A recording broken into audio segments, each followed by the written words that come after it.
రీసెంట్గా నేను హైదరాబాద్ మా అన్నయ్య మ్యారేజ్కి వెళ్ళానండి. రిటర్న్లో వచ్చేటప్పుడు రామోజీ ఫిల్మ్ సిటీ అని దూరంగా కనిపిస్తూ ఉంది.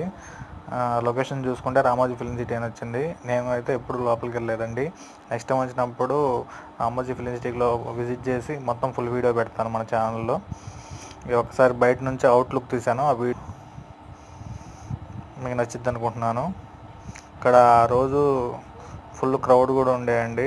బయట నుంచి ఎలా ఉంటే వ్యూ లోపల ఎలా ఉందో బాహుబలి ఎలా తీశారనిపించింది జోక్గా. నెక్స్ట్ చూసుకుంటే మన కార్లు కూడా చూడండి ఎలా ఆగిపోయి ఉండేవో, అంటే ఫుల్ క్రౌడెడ్ అనిపించింది. నేను వెళ్ళిన కన్వెన్షన్ హాల్ ఇదేనండి పెళ్ళికి. దాని తర్వాత మనం దిగింది ఎక్కడో కాదండి, బేగంపేట ఎయిర్పోర్ట్ పక్కనే. అది మీకు ఎయిర్పోర్ట్ వ్యూ కూడా చూపిస్తాను చూడండి. దూరంగా విమానం కూడా కనపడుతుంది చూడండి.